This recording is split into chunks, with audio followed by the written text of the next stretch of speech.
এখানে গতকালকে রাতে একটা মানুষকে জবাই করছে আমরা শুনছি। ওই যে মহিলার কাছে যে ছেলেটাকে জবাই করছে, ছেলেটা 12 লাখ টাকা পাওয়া যাবে। মানে ছেলেটা 12 লাখ টাকা পায় মহিলার কাছে। ওই মহিলা ছেলের বাড়ি হচ্ছে ওইদিকে, আর এটা হচ্ছে মহিলার বাড়ি। মহিলার বাড়ি 12 লাখ টাকা পায়, পরে গেছে টাকা দেওয়ার ডেট। পরে ইফতারের পরে ফোন দিছে যে ওর ওয়াইফে কইছে আর কি যে ওই ফোন দিছে টাকা লাই যাইতে বলি। তো এখান থেকে দোকানে গেছে, দোকান তো জানার পরে কত 10 থেকে 15 মিনিট হরে মানে সাদে সব শব্দ শুনি মানুষ পাবলিক। ওই ছেলেকে যে মারা গেছে তাকে ডেকে নিচ্ছে ওই মহিলা। মহিলার নাম কি? মহিলার নাম হলো সোনিয়া। সোনিয়া। আর ছেলের নাম হলো আলমগীর। হ্যাঁ, সোনিয়ার মা আর সোনিয়ার একটা বোন আছে, তাও উপযুক্ত এই করা, তাও উপযুক্ত। আর একটা ভাই আছে ছোট, 4টা লোক আসিল।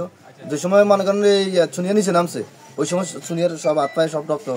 মানে ওই যে ওনাকে মারার পর যখন নিচে নামছে, তাই না? ঘটনাটা ছিল কখন? তারাবির সময় 8:30টার দিকে। 8:30টার দিকে হচ্ছে ওই লোককে ডাকে নিছে উনি, সোনিয়া ডেকে নিছে। ডেকে নিয়ে ওনার হচ্ছে বাড়ির ছাদে তুলছে, এই তো ছাদে ছুরি টুরি সবে পাইছে মনে করেন, এদের জবাই করছে। ছুরিও ছাদে ছিল। হ্যাঁ, ছুরি দিয়ে কাটছে। আমি আপনাকে 7:30টায় ঠিক 7টা ফোন 8টার ভিতরে তার ওই দোকানে চা খায়, আমরাও চা খাইতে আসি। তারপরে ওরে ডাকি আনছে, ডাকি আনার পরে এই বিল্ডিং এ 5 মিনিট পরে একটা সিকিউরিটি সোর কই আমরা কোনো সন্ধ্যা খোলাইনি, মানে ডাব ডুবকা ইফতার করি মানুষ মসজিদ মুখী হয়েছে, মসজিদে যাইবো তারা বি করবো। এই টাইমে করছে কি আমি দৌড়ে আসি, দৌড়াই দিয়ে ছাদের উপরে এদিকে মানুষ ঢুকতে আছে, উপরে যাই ঢুকি দিয়ে দিলাম একটা ছুরি নতুন। এটা ছুরিটা কালকে বানাইছে কিন্তু। আচ্ছা, হ্যাঁ, নতুন ছুরিটা এখানে রাখছে, রাইখা তার এখানে মেয়েতে কয়েকটা গাই দেখছি আমি। আর এখানে 20-25টা গাই আছে, এখানে আঘাত করছে, ছুরিতে আঘাত করছে, এখানে দবাই করে দিয়েছে। আর একটা কোপ দিয়েছে এমনি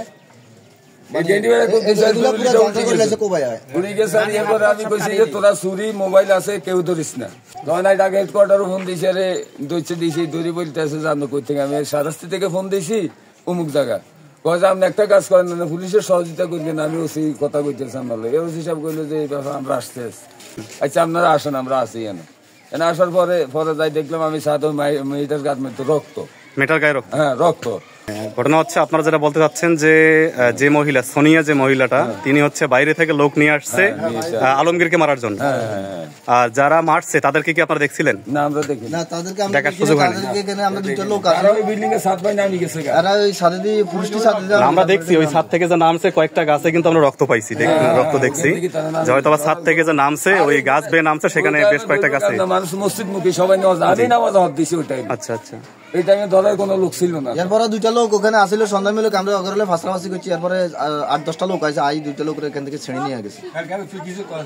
আলমগীরকে ডাকার পর সোনিয়া ওই ছাদের উপরে আরো 2টা লোক তাহলে রেডি করে রাখছিল তাকে মারার জন্য। দুইটা না 3টা কইতে পারি না, শক্তিশালী কাবুত গাছের কাম করে, বড়বড়ি চালায়। এর কাছে 2-1টা লোক কিচ্ছু না, যারা মারছে এর কাছে 2-1টা লোক কিচ্ছু না। দুরন্ত 2-1টা লোক হ্যাঁ রাখতে পারবে, মনে করেন শক্তি তার ক্যাপাসিটি আছে। তাহলে এখানে মূল সমস্যা ছিল আর্থিক কেলেঙ্কারি বা আর্থিক লেনদেন নিয়ে, এটা সমস্যা ছিল। আচ্ছা, ওদের বাড়িতে কোনো পুরুষ ছিল না? বিদেশে দেখানো যাবে না, এমনি শুধু আপনি ছুরিগুলো দেখেন। দেখি ছুরিটা কোনটা আছে? সিরিয়াল আছে ফেসবুকে, দেন ছুরি আছে ফেসবুকে ছাড়তো তো বাংলা। এটি হচ্ছে সেই আলমগীরের বাড়ি। আচ্ছা, এটি হচ্ছে আলমগীরের ঘর। আচ্ছা, আমরা আলমগীরের স্ত্রীর কাছে যাচ্ছি ঘটনাটা আরো সঠিকভাবে শোনার জন্য। কি নাম আপনার? নাসিমা? তাসলিমা। আচ্ছা, ঘটনাটা কি আপনি কিছু জানেন? বা ঘটনাটা আমি জানি না, আমার জানা না। এর শ্বশুর বাড়ি এখানে, এ জামাই বিদেশ দিছে। এই মেয়েটা ফেম করছে এই ছেলেটার লগে। মেয়েটার এটা তাহলে মেয়েটার নিজের বাড়ি, বাবার বাড়ি? এটা স্বামীর বাড়ি ওই যে এনে ধারা কাছে, দূরে না। স্বামীর বাড়িতে এটা ফেম করছে, মেয়েটার ভাড়া রাজি নেই, এই ছেলেটার কাছে দিত। তেনে এই আমার স্বামীর ধরে টাকা পয়সা সব দিচ্ছে, এই ছেলেটার বিদেশ দিছে। এই পর্যন্ত এই তার সাথে টাকা পয়সা লেনদেন চারিদিকে সমস্ত মানুষের সব টাকা পাইব, এখানে সব শেষ করছে, কিচ্ছু নেই। আর আছে শুধু একটা গাড়ি, ওই বটবুটি এই গাড়িটা আছে। আমার স্বামীরে কইছে এই গাড়িটা বিক্রি করি আপনি আমার 2 লাখ টাকা দেন। সোনিয়া বলছে? হ্যাঁ, সোনিয়া বলছে। কোনো আমার দ্বারা আইয়ে না, স্বামী আমার কয়ও না। স্বামী যে সব রেকর্ডিং করতো, এই মেয়ের লগে লেনদেন করতো, সব মোবাইলে থাকতো। আমি একদিন আমার মারে ফোন দিতাম, যাই রেকর্ডিংটা আমি শুনিয়ে লাইছি। রেকর্ডিং শুনি আমি না যাব হয়ে গেছি সারাদিন। তেল লগে লেনদেন ব্যাপারে কথা কইতো, রায় কইয়া লাইছি। আনা তো টিয়া কার করে দেন গেড়ে না সব না শুনছি দিব কথা কইনি আর টিয়া আছে আরে দিব আমার সব শেষ হয়েছে গাড়ির ধরা আছে তুই গাড়ি বেশি দে 2 লাখ টাকা গাড়ি বেশি দিলে আমি 12 লাখ টাকা আনার তো দিন আপনি গড় করবেন গাড়ি লইবেন আচ্ছা ওই মেয়ে বলছে হ্যাঁ ওই মেয়ে সোনিয়া বলছে আলমগীর আর এটি সব বিটে দেন আমি ওই মোবাইলে শুনছি আচ্ছা মোবাইলের রেকর্ডিংটি শুনছি হে কোনো আমার কিচ্ছু কইতো না কিলে আমি যে মানুষের কাছে কই দিলে হে সংসারটা ভাঙি যাবে হে বোন ধর্মস্থরা ভাই ডাকছে কিন্তু ভাইয়ের ধর্ম হে ডাকছে এই ভাইয়ের ধর্ম নাই তুই নিত্যন গেছি ইজ্ঞার আয় না আমি ভুলে গেছি এরারে এ 2 লাখ টাকা গাড়ি বেশি দিছে দিয়ে হে মেয়েটারে দিছে 2 লাখ টাকা কোন ব্যাংক হে মেয়েটারে জমা দি এমন এটি আই জানি এটি আরো সকরণ এই 2 লাখ টাকা দিছে দি অন আজ হাঁস মাস হইব এই কো আজ দিব হ্যাঁ আরে চলাইছে আরে কেন রাজি করাইলে আচ্ছা মেয়ে যে এতগুলো টাকা নিল আলমগীরের কাছ থেকে মেয়ের পরিবার বা মেয়ের স্বামী এরা কি জানতো সেটা তো ভাই আয় তো এই ব্যাপারে আপনার জানা নেই আয় ওই মোবাইলের রেকর্ডিং না শুনছি আচ্ছা মানে শুধু সোনিয়ার সাথে আলমগীরের যেটা কথা হইছে আপনি এই রেকর্ডটাই শুনছেন রেকর্ডিংটা হারা কোনো হে দিয়া না আচ্ছা আর রেকর্ডিংটা শুনিছেন ভেজাল করছি হে সিমটা ভাঙি লেছে ভাঙি টাচ মোবাইলের সব আছে টাচ মোবাইলে সব আছে টাচ মোবাইল তাই টিপতে মারি না আর ধরতে মারি এরা 2 লাখ টাকা দিছে আইও দিছে এ অন আই এখানে মধ্যে আই শোর হয়েছে আর হেগেনি মধ্যে হাতারা তো অন দিছে এগে 12 লাখ টাকা দিব দিলে ঘর করবো দুয়ার করবো গাড়ি কিনবো অনেক আজ্জা বানা আজ্জা দিব কাল্লা দিব গরু দিব হে তোর দেয় না হ্যাঁ না মানুষ বহুত টিয়া মানুষের মাংস হইব মাংস সাপ দেয় মানুষের আজ্জা দিব ও হিগ্গে জবান দেয় সব জবান সব উনি যখন দিতে চায় তখন উনি অন্যদেরকে সময় দেয় বা কথা ওই দেয় হিগ্গে জবান দিলে হিগ্গে দেয় তো হাতায় জবান মতন দেয় না এত হারা না তো এত মানুষের কথা আর লাস্ট ফার্স্ট যে ফসুকা আমি ওই এনে বলিস আমি অসুস্থ যে 1 মাস এবার হে আমারও শেষ করে লাইছে মনে আরো শেষ না করে আর ঝামেলা শেষ করে হিয়েন তো না আরো বলাইনি কয় মিয়া আকে কিতে আঙ্গ যাবি আকে কিলে তো হয়ে যেত না আমি মরে যাই গিয়ে যেতাম ওয়া টানি নিছে কার মা বাইত নেই সেই রূপে নিছে পাই যেতে তো জামাই রে 6 লাখ টাকা 12 লাখ টাকা দিন মানে এটা কি গতকালকের ঘটনা হ্যাঁ গতকালকে সোনিয়া বলছে যে আপনার জামাইকে ঘটনা 6 লাখ টাকা গতকালকে দেওয়ার কথা ছিল কালকে উঠে অন ব্যাংকটি আইছে এত তো খুশি হয়ে গেছে আটিয়া তাই হাইও আটিয়া তাই মানুষের দিব এই করবে আচ্ছা গতকালকে কখন ডাকছে দুপুর বেলা 12টার দিকে বেতন নিয়ে সিঁড়ি ফুট বয়ে করেছে কত জামাইরে দেয় যায় 12 লাখ টাকা দিন তুই জানো আপনি গেছিলেন ওই বাড়িতে না হিগে আর নিছে এই বেতন নাই নিছে আপনারে সোনিয়া ডেকে নিছে ওর বাড়িতে যে আপনার জামাইকে 6 লাখ টাকা গতকালকে দেওয়ার কথা ছিল দেওয়ার কথা ছিল আজ জামাই ভাঙি আনতো না আজ জামাই 12 লাখ এত তোরাইন বাজ জামাই 12 লাখ টাকাই আপনার জামাই নেবে আচ্ছা তো সাজ্জা তো জামাই রাই হান দিতে দিবি তো দুগা যেহেতু তোর মাথা খাইবি তুই এই কথা তো জামাই তেন কই না আয়া যেত জামাই হান দিতে আচ্ছা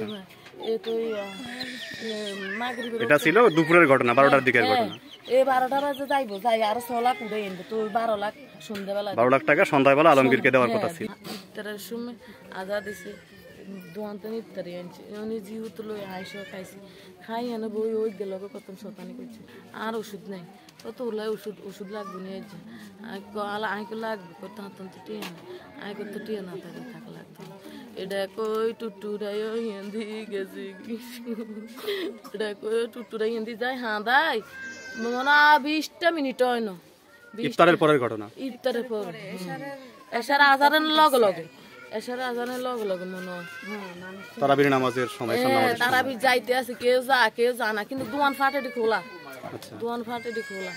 দোয়ান আর হুতাইছে ঘুমাইছে আর হুতে বাপ কই হুরা ঘর পোগাইতে আছে আর কানতে আছে আর বাজাগি দৌড়টি চলি আছে গেটে নক্কানো হিগের ইসিছে আই দে হিমির দিকে আউ হুঁতে আসি আঙ্গ বাড়ি একেরে বলাই গো তোরা কত বাড়ি আইন না কিলেরম করে না আই তো যাইতারি না আর অর্থাৎ সব ভাঙ গেছে আর তো ওখানকার শব্দ শুনতে পাইছিলেন হ্যাঁ ওই আউ করতে আছে কাল আউ করতে আছে এটি শোনা যায় ওই তো কইতে হরে বেগুন যাই দেয় এই অবস্থা মানে এসার সময় হচ্ছে আলমগীরকে ডেকে নিছে ওদের বাড়ির ছাদে ফোন দিছে আচ্ছা ফোন দানের সাথে গেছি কি আলমগীর গেছে আজ যত টাকা দিব গেছি কি আর গদর হচ্ছে আর তো শরীর বালা না আমি হচ্ছে আর হতে হজাক করছে তাই কই যেদিন 6 লাখ টাকা উঠে আনছে এগুন আনে মানুষের দিয়ে দেন এগুন জাল হচ্ছে জাল টাকা হ্যাঁ টাকা কি ওনার হাতে আসছিল না ওনার হাতে আইলে তো আমি দেখতাম গরমে জাল লাগা ভাইয়ারে আর কি আমি আলমগীরের বোন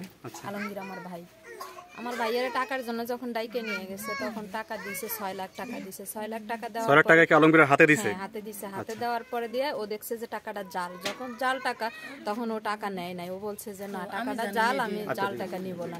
যখন এই কথা বলছে তখন জাল টাকা ফেরত দিয়ে আসছে। তো ফেরত দিয়ে আসার পরে ভাইয়ারা আবার ফোন করে ডাকানো হয়েছে। ডাকছে যে ঠিক আছে এখন আয়, এখন তোরা টাকা দিয়ে দিবে। ওই টাকা আনতে যখন গেছে, যাওয়ার পরে হয়তো বা যত সম্ভব ছাদের উপরে তো এইভাবে মারতে পারে নাই, রুমের ভিতরে আঘাত করছে, রুমের থেকে হয়তো ছাদে নিয়ে গেছে। আর ওই বাসার প্রত্যেকটা জায়গায় জায়গায় রক্ত আছে। আমরা এটাও দেখতে পাচ্ছি যে আপনাদের বাসার কাছে আমাদের টাকা এবং ভাই তো আর কখনো ফেরত পাবো না, কিন্তু সঠিক ন্যায্য বিচারটা আমরা চাই। এছাড়া আমাদের আর কিছু চাওয়ার মতো নাই, শুধু আমার ভাইয়ের বিচারটা আমাদেরকে করে দেন, এটাই আপনাদের কাছে আমাদের অনুরোধ।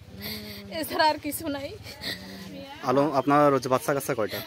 আমার মেয়ে একটা, ছেলে একটা। মেয়ে একটা, ছেলে একটা। আলমগীর তার মামার সাথে একটু কথা বলবো।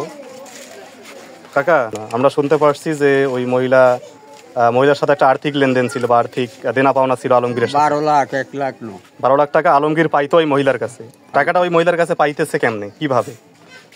আলমগীর এখন গাড়ি কিনছে, আচ্ছা, মাল টানিন গাড়ি, গাছ টানিন গাড়ি, জি জি। গাড়ি এনে বিক্রি করছে, গরু বেচছে, ছাগল বেচছে, সংসার ধর্ম করি। ব্যাগ মহিলার কাছে দিয়েছে, মহিলার স্বামী খায় সৌদি আরব। তারপরও আমরা যেটা শুনলাম সেটা হচ্ছে যে সোনিয়া নামের যেই বর্তমান আর আসামি, ওনার কাছে হচ্ছে এই বাড়ির আলমগীর উনি 12 লাখ টাকার মতো পায়। আমরা যেটা তার পরিবার এবং আশেপাশের লোকদের জবানবন্দিতে শুনতে পেরেছি যে 12 লাখ টাকা পায়। টাকা দেওয়ার নাম করে হচ্ছে সোনিয়া ডাক দিয়েছিল তাকে। ডাক দেওয়ার পরে হচ্ছে তাকে তার সোনিয়াদের বাড়ির ছাদে উঠায়, তাকে নৃশংসভাবে হত্যা করে। এবং আমরা আরও কয়েকটা আলামত দেখতে পেরেছি যে বিল্ডিং এর ছাদ থেকে নামার সময় পাশে যে গাছগুলো ছিল সেই গাছগুলো কিন্তু রক্তমাখা, এখনো সেই আলামতগুলো রয়েছে। তো ইতোমধ্যে আসামিদেরকে তারা পুরো পরিবার সপরিবারকে থানায় সোপর্দ করা হয়েছে, থানায় ইতোমধ্যে নিয়ে গেছে। এটি হচ্ছে আলমগীরের বাড়ি। আলমগীরের মৃতদেহ বর্তমান ময়নাতদন্তের জন্য পাঠানো হয়েছে। আমরা জানতে পেরেছি বিকালবেলার মধ্যে হয়তোবা আলমগীরের মরদেহ নিয়ে আসবে এবং এখানেই হচ্ছে দাফন কাফন হবে। তো ঘটনাটা আমি আবারও বলে রাখি, এটি হচ্ছে চাঁদপুর জেলার শাহরাস্তি উপজেলার চিতোষী পূর্ব ইউনিয়নের মণিপুর নামক এলাকায়, মণিপুর পশ্চিম পাড়ায় এই ঘটনাটা ঘটেছে। এটি হচ্ছে আলমগীরের বাড়ি। আমি এখানকার ইয়াটা একটু দেখাই। চিতোষী পূর্ব ইউনিয়নের সলেমান মাস্টারের বাড়ি নামে এই এলাকাটা। এটি হচ্ছে আলমগীরের ঘর।